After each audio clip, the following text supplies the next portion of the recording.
जय गुरु जी, शुक्राना गुरु जी, लख लख शुक्राना गुरु जी का, अनंतम शुक्राना। हिमांशु अंकल और आशु से तो हमारा बहुत पुराना रिश्ता है, पर जब इनका बेटा गौरांश का भी, जब इसका फर्स्ट बर्थडे था तो गुरु जी ने तब भी मुझे बुलाया था। और मुझे याद है कि बैंक्वेट हॉल में इन्होंने बहुत ग्रैंड इसका बर्थडे सेलिब्रेट किया था गुरु जी के सत्संग के साथ में, तभी हम मिले थे। और मुझे गुरुजी ने ना ऐसे दरबार में खड़ा कर दिया था, पहली बार ऐसे करके हाथ जोड़ के मैं मेरी सेवा लगाई कि मैं सबको मत्था टिकवाती रहूं। पर मुझे नहीं पता था कि आज मैं इतने सालों के बाद इनके साथ ऐसे दोबारा इस सेवा में मुझे बुलाएंगे। वो गुरुजी का हुक्म होता है, क्योंकि हमारा कनेक्शन गुरुजी ने बनाया था और हम रोजाना व्हाट्सएप पे बात करते थे। और अंकल तो वैसे मंदिर में सेवादार हैं। तो जब हमने, कहते हैं ना गुरुजी अपने आप लीला रचते हैं, जब हमने इधर आना था तो मैंने सेवादारों को बुलाया और मैंने सबको एक ही बात बोली कि अंकल तो मंदिर में सेवादार है, जरा यहाँ बड़े स्ट्रिक्ट वाले सेवादार जाने चाहिए। और ऐ नहीं पता सी गुरुजी की संगत ही बिल्कुल स्ट्रिक्ट नहीं आएगी, कुछ पता ही नहीं उनको। मैं बड़ी हंस रही हूँ गुरुजी, मैं तो कह रही थी ये होगा वो होगा, और यहाँ पर तो किसी को कुछ पता ही नहीं। होली संगत है, न्यू संगत है, पहली बार लगता है आए हैं। क्योंकि जब आप गुरुजी के सत्संग में आ जाते हो ना, तब आप उनकी संगत बन जाते हो, तब कोई नया पुराना नहीं रहता। इनके साथ जो रिश्ता हमारा बन जाता है ना, वो पता नहीं कितने जन्मों का है। कई जन्मों से बुला रही थी, कोई तो रिश्ता जरूर होगा, हमें ही नहीं पता होता कैसे गुरुजी आपको कैसे बुलाया, आज कैसे इस जगह पे हमें बुलाया, इनको दोबारा ये जगह दिलाई। आंटी तब से इमोशनल हो रही हैं, आज मैं भी बहुत इमोशनल हो रही थी, मुझे नहीं पता मैं क्यों हो रही थी। पर गुरुजी का कनेक्शन होता है, इसलिए कभी भी चुप नहीं कराना चाहिए। और थोड़ी सी बातें हैं जो आप पहली बार अगर आते हो ना, संगत जी हर बार गुरुजी ये शेयर कराते हैं। फर्स्ट आपको आते ही यहाँ पे जब मत्था टेकना होता है तो यहाँ पे कोई पैसे नहीं चढ़ते हैं। एक गुरुजी का ये दरबार ऐसा है, यहाँ पे कोई भी मनी नहीं चढ़ाई जाती है। और सबसे पहले आपको जल प्रसाद दिया जाता है। वो जल प्रसाद आपके लिए अमृत होता है। आप उस जल प्रसाद को कभी मना मत करो, क्योंकि वो गुरुजी ने जहाँ पे जो भी आपको खिलाना है ना, वो आपके लिए मेडिसिन है, वो दवाई है। वो कोई मिठाई नहीं है, वो कोई पकौड़े नहीं है, वो कोई खाना नहीं है। लंगर प्रसाद जो है सब कुछ गुरुजी ने भोग लगाया है, चाहे बनाया हलवाई ने हो, जिसने भी बनाया हो। जब वो भोग मिक्स हो जाता है तो वो गुरुजी अमृत बना देते हैं। एक ये दरबार ऐसा है, यहाँ पे आके ना सारी बीमारियां, सारी परेशानियां सब खत्म हो जाती हैं। 90% आपके कष्ट कर्म गुरुजी काट देते हैं, 10% रह जाते हैं। और उस 10% में भी कुछ आंटियां अंकल जो हैं इधर उधर देखती रहती हैं, बातें करते रहते हैं। वो भी हमें गुरुजी ने भुगतवाने हैं।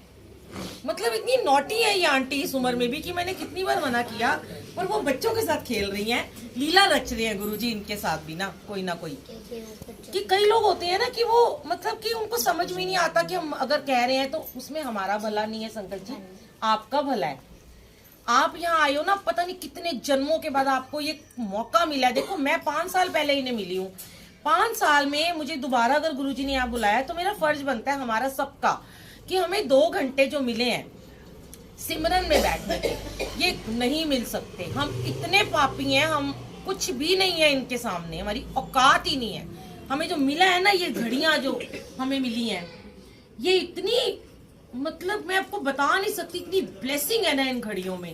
तरसते हैं लोग, मेरे को मैसेजेस करते हैं लोग, मैं YouTube पे अपने सत्संग डालती हूँ, मुझे मैसेजेस करते हैं, आंटी अपने घर सत्संग में बुला लो, आंटी कहीं सत्संग हो तो हमें बुला लो, कहीं सेवा हो तो हमें बुला लो, हमारे यहाँ तो कोई सत्संग नहीं होता। मतलब वो कहते हैं हम मर जाए, फना हो जाए, हमें बुला लो बस आप कैसे भी। और आपको तो कहते हैं ना, बिन मांगे सब कुछ दिए जा रहे हैं, कृपा पे कृपा वो किए जा रहे हैं, फिर भी हम अपनी झोली खाली लेके जाते हैं। यहाँ आयो ना, ये झोली फैला लो। देखो कहते हैं मंगना नहीं है मनना है, लेकिन फिर भी मंगते तो तेरे दर दे ही। किससे मांगेंगे? हस्बैंड से मांगेंगे, भाई से मांगेंगे, माँ से मांगे, बाप से मांगे, कल को सुना देगा दोबारा कोई ना कोई। ये गुरु कभी नहीं आपको सुनाएगा। मांगना वो नहीं है कि हाँ मुझे अगर छोटी गाड़ी चाहिए तो मैं बोलूं मुझे मर्सिडीज दे दो, वो गलत है। मेरे पास ये चीज नहीं है। गुरु मेरा पिता है, गुरु मेरा माता, गुरु मेरा भ्राता, गुरु मेरा बंधु, गुरु मेरा सखा, तुझसे ही तो मांगेंगे। हाँ जो आपको ठीक लगे ना वो हमें देना, जिद नहीं करनी है। और गुरुजी ने जब कहा मानो, तो गुरुजी ने ये कभी नहीं कहा कि मुझे मानो। गुरुजी ने ये कभी नहीं आपको कहा कि मुझे मानो, क्योंकि गुरुजी ने कहा मेरी बात को आप मानो, जो मैं कहता हूँ मेरे वचनों को मानो। आप धीरे धीरे जब आप संगत बनोगे ना, जब आप धीरे धीरे और सत्संग में जाओगे, हो सकता है आपके ऊपर और कृपा हो कि आंटी हर महीने सत्संग कराना शुरू कर दें, है ना। तो कई आपको हर महीने यहाँ पे बुलावा है, तो देखेंगे आपके अंदर ना कितना निखार आता चला जाएगा। आप एक बड़ी प्यारी संगत बन जाओगे, आपके अंदर से सारे विकार बाहर निकलेंगे। कहते हैं जब हम जब शब्द गुरबानी सुनते हैं, जो आपने अभी सुनी है, समझ आए ना आए, हमारे अंदर की बॉडी की गंदगी को गुरबानी साफ करती है और हमारे विकार को दूर करके हमारे व्यक्तित्व में निखार लेके आती है, हमें पॉजिटिव करती है, हमारी नेगेटिविटी को दूर करती है। क्योंकि हम कहीं ना कहीं रोज नेगेटिव होते हैं संगत जी, कोई बोले मैं नहीं हूँ, हो ही जाते हैं। कोई ऐसा इंसान मिल जाता है, कोई लड़ाई, कोई झगड़ा, कोई किलकिल, कोई कलेश, कोई चिकचिकबाजी होता ही है ना, हर रोज होता है। वो चीजों को गुरुजी धीरे धीरे ना प्योर करते चले जाते हैं। फिर जब आपकी प्योरिटी बढ़ती है ना, तो आपकी पॉजिटिविटी बढ़ती है। देखो आपकी जब प्योरिटी बढ़ेगी तो पॉजिटिविटी बढ़ेगी, और जब पॉजिटिविटी बढ़ेगी ना तो आपका कनेक्शन होगा गुरु जी के साथ। आप सोचो कि हमारा तो परमात्मा से कभी कनेक्शन ही नहीं होता। कई लोग सोचते हैं हम रोज सुबह उठते हैं, अमृत वेला भी करते हैं, पाठ भी करते हैं, सिमरन भी करते हैं, पर हमारा कनेक्शन क्यों नहीं होता? इसलिए नहीं होता संगत जी, क्योंकि कभी हमने ना सोचा ही नहीं कि हम ये 2 घड़ियां परमात्मा के साथ आराम से बैठ के बातचीत करें। आप अगर आराम से बैठ के उनके साथ रूबरू होगे, बातचीत करनी शुरू करोगे ना, करो बात। लोगों से बातें करते हो ना, व्हाट्सएप पे करते हो, फेसबुक पे करते हो, फोन पे 2-2 घंटे लगे रहते हैं, कोई थकता नहीं है। आपका किसी का फोन आ जाए ना अजीज का, तो खूब लंबी लंबी कहानियां सुनाते हैं उसको, अपनी भी उसकी भी सुन लेते हैं। पर गुरु जी के साथ बैठने के लिए 5 मिनट में हम थक जाते हैं। अभी जैसे मंत्र जाप चला, सबकी आंखें बंद थी, सोच रहे हैं कब खत्म होगा ये 5 मिनट का मंत्र जाप, है ना। और देखो हमसे तो लोग सुबह सुबह 108 मंत्र जाप कराते हैं रोज, गुरुजी लाइव कराते हैं, संगत जुड़ती है, 1 घंटा 9 मिनट कराते हैं, 20 मिनट कराते हैं, सारी संगत से कराते हैं। हमें तो लगता है वो इतनी जल्दी खत्म हो गया। आपकी अवस्था वो होनी चाहिए जब आपको लगे अरे हम तो अभी सत्संग में आए थे, सत्संग खत्म भी हो गया। पर नहीं, हम ऐसे नहीं हैं, हम बड़े नाशुक्रे हैं। हम सोचते हैं, घड़ियां देखते हैं, आंटी ने कहा था 5 से 7 का सत्संग है, ओए होए 5 मिनट उत्ते हो गए ने, कदों खत्म होएगा। ये आपको छोड़ना पड़ेगा। ये अवस्था आएगी ना, तब आएगी जब आप अपना परमात्मा से कनेक्शन बनाओगे। वो तब आएगी जब इस सत्संग में आने से पहले किसी भी सत्संग में, किसी भी कीर्तन में, किसी भी गुरुद्वारे, किसी भी मंदिर, फोन को बंद करके आइए। सबसे ज्यादा दुश्मन हमारा फोन होता है, जो हमें डिस्टर्ब करता है। बार बार आदत होती है फोन को देखने की, क्योंकि वो हम पागल रहते हैं उस फोन के लिए ना। किसी का व्हाट्सएप तो नहीं आया, किसी का ये तो नहीं आया, किसी का कॉल तो नहीं आया, उसको छोड़ेंगे।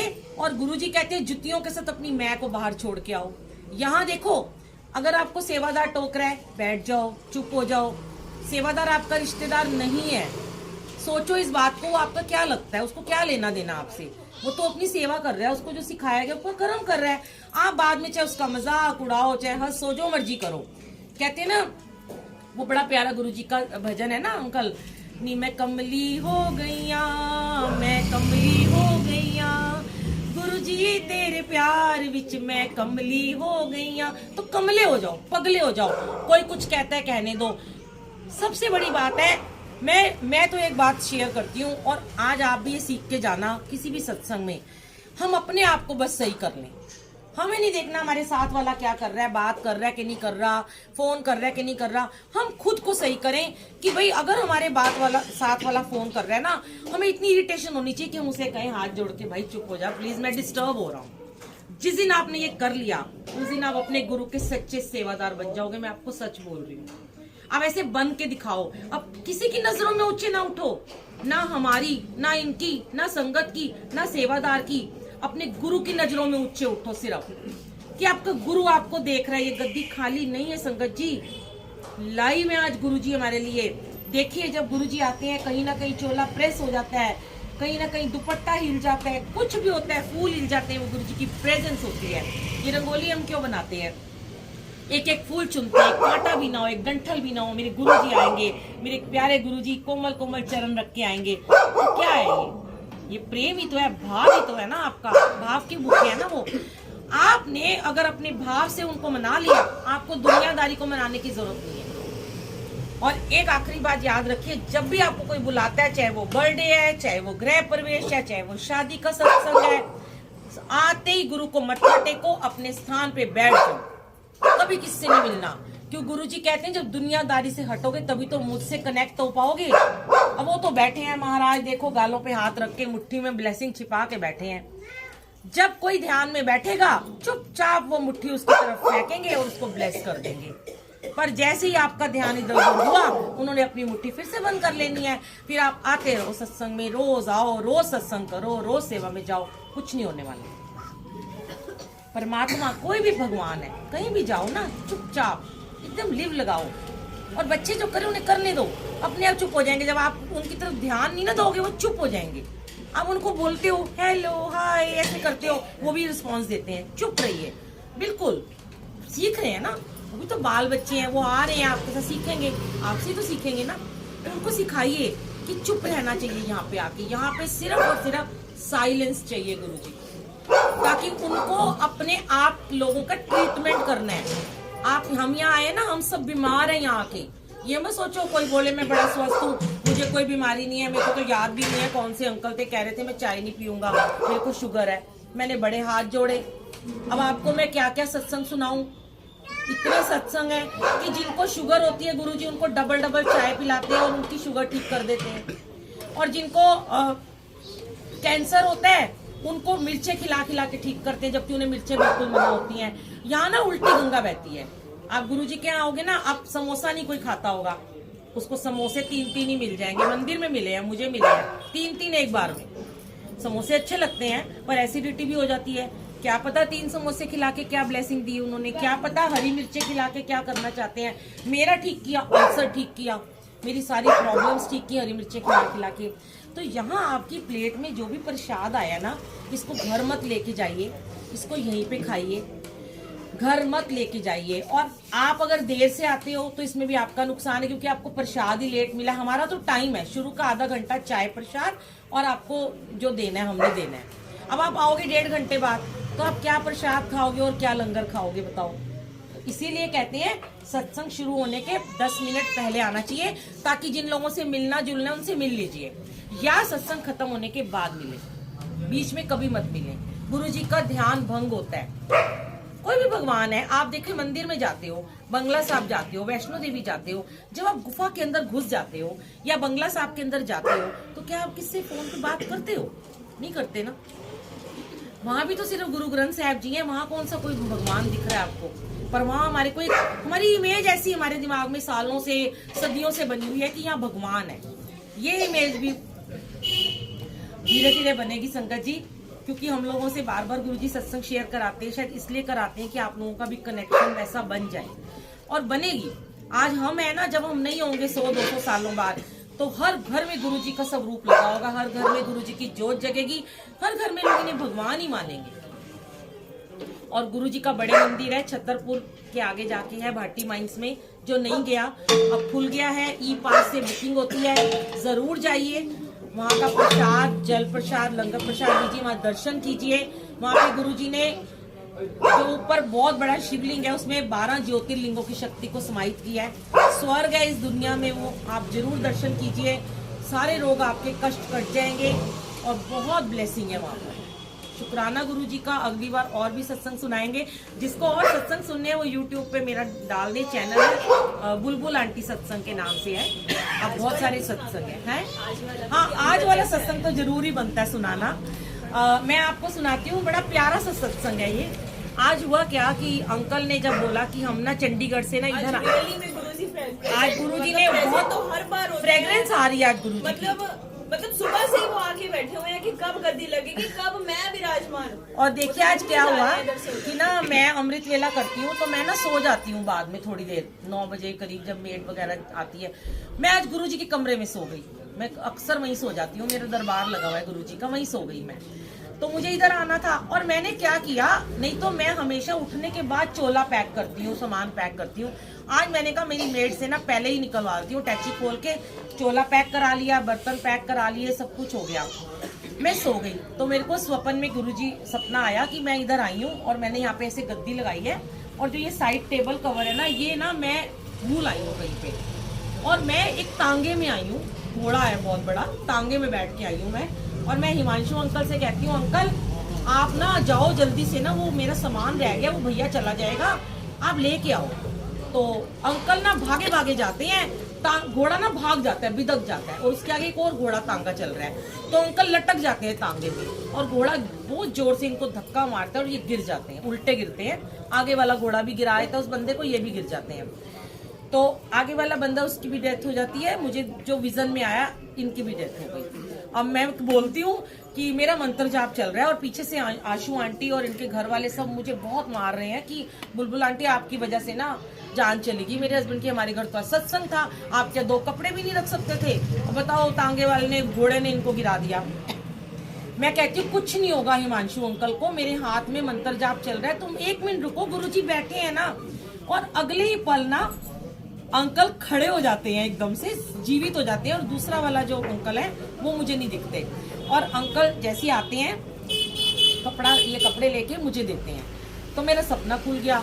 मैं वैसे इतनी जल्दी ना अपना सपना शेयर नहीं करती, बहुत कम शेयर करती हूँ। जो मेरे को आता है वो मेरे को लगता है मेरे लिए है। पर आज पता नहीं क्या हुआ, मैंने अंकल को तुरंत से फोन मिला दिया। मैंने कहा अंकल ऐसे ऐसे हो गया है, आप कहीं जाओगे ना, मंत्र जाप चला के जाना, ऐसा ना हो कि भाई कुछ अनिष्ट होने वाला हो, गुरुजी ने मुझे दिखाया है, तो अब ध्यान रखना थोड़ा आज ना। अंकल ने मुझे हंसते हंसते कहा कि बुलबुल आंटी ऐसा ना हो कि आप ही कोई सामान भूल जाओ, मुझे अपनी बग्गी लेके जाना पड़े। हम हंस पड़े।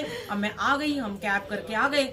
फिर मैं सोई नहीं, मैंने ना अपनी मेड से कहा तू ये वाला मैट भी निकाल दे और मुझे जोत भी निकालनी है, मेरे को टेंशन लग गई। मैंने ये भी निकाल लिया, ये मत्था टेकने का भी निकाल लिया।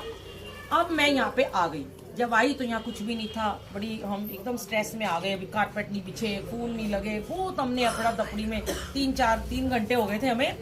1 घंटा 1.25 घंटा रह गया था। अचानक से मेरे माइंड में आया, हाँ मैं गुरुजी के स्वरूप तो लेके ही नहीं आई जो उन्होंने मेरे से मंगवाए थे। अब मैंने कहा अब मैं किसको बोलूं, यहाँ तो मेरी कोई संगत भी नहीं है कि मैं किसी को बोलूं। तो मैंने ना अपने अंकल को कल ऐसे ही बोल दिया था, बैठे ऑरेंज कलर के कुर्ते में जो जूतों की सेवा कर रहे हैं। मैंने वो ना मेरे साथ कभी किसी सत्संग में नहीं गए, कभी किसी सेवा में नहीं गए। मैंने उनको ऐसे ही बोला, मैंने कहा कल ना सेवादार कम है, आप चलोगे सेवा करने? कह रहे कल की कल देखूंगा। आज मैंने सुबह पूछा, कह रहे नहीं मैं तो बहुत बिजी हूँ, मैं नहीं जा सकता। मैंने कहा अब दोबारा बोलना बेकार है, वो जाते ही नहीं कभी सत्संग में। कह रहे औरतों का काम है, तुम ही जाया करो। और आप लोग संगत जी हैरान हो जाओगे, जब मेरे दिमाग में स्वरूप की बात आई और मैंने अंकल और आंटी को बोला आंटी स्वरूप तो आए नहीं, अब क्या होगा? मैंने फोन उठाया, किसको मिलाऊं, कोई यहाँ संगत रहती हो, और मेरे अंकल का फोन बजा। और मेरे अंकल ने मुझे क्या लाइन बोली कि सुन तू ना मुझे बार बार सुबह से 2-3 बार बोल चुकी है सेवा में आना है, सेवा में आना है, मैं आ जाऊं सेवा में? मैंने कहा अब स्वरूप लेके आओ गाड़ी में। और मैं इतनी खुश। और उसके बाद देखिए स्टीरियो का क्या हुआ, इन्होंने माइक को स्टीरियो बुक किया, अचानक उसने इनको स्टीरियो वाले ने मना कर फोन उठाना बंद कर दिया, फोन ही नहीं उठाया। और मैंने कहा अंकल रुको, मैं अपना स्टीरियो भी मंगा लेती हूँ। स्टीरियो भी मंगाया अंकल से। गुरुजी ने इतना ब्लेस किया। देखिए गुरुजी ने अपनी लीला खुद, अपनी जगह खुद बनाते हैं। गुरुजी अपना सारा सामान खुद करते हैं। हम सोचते हैं हमें करने वाले, नो, मैं कौन होती थी? मेरे से तो जो अंकल के वर्ड थे कि भूल मत जाना, और मुझे भुला दिया, क्योंकि मेरे अंकल की ये सेवा लगनी थी, उनको आज बुलाना था। जो दूसरा आदमी नहीं उठा था ना, आपने कहा नहीं उठा, वो खुद आके प्रेजेंट हो, वो अंकल तो दोनों यहाँ आके, हाँ, 2 जेंट्स मुझे दिखाए, दोनों गिर गए थे और दोनों ही जिंदा, दोनों ही मतलब ये गुरुजी का लाख लाख सेवा उन दोनों ने ही करी। इतना शुक्राना। गेट पे बैठे हैं, ये देख लो कि मैं कहती हूँ मालिक अपने आप अपनी जगह बनाते हैं, अपने आप स्वरूप भी। और मैंने ये स्वरूप अंकल मंगवाया भी नहीं, देखो इसका भी सत्संग है। ये स्वरूप मैंने आशु आंटी को दिखाया कि ये ले आऊं और एक पिंक ले आऊं, यही हुआ था। पर मैंने अपने अंकल से कहा जो हम स्टीरियो लगाते हैं वह येलो चोले में स्वरूप है, वो लेके आना। आज उन्होंने, मैं येलो लेके आई, आज उन्होंने येलो पहनना ही नहीं है, और येलो स्वरूप नहीं लाए, और जो आपने बोला वही उठा के लाए। तो येलो पूरा चोला कड़ी येलो पड़ा हुआ आप है। मेरा पूरा चोला देखोगे, मैं अमृतसर से बैठ के बनवा के लाई हूँ। मैं कह रही हूँ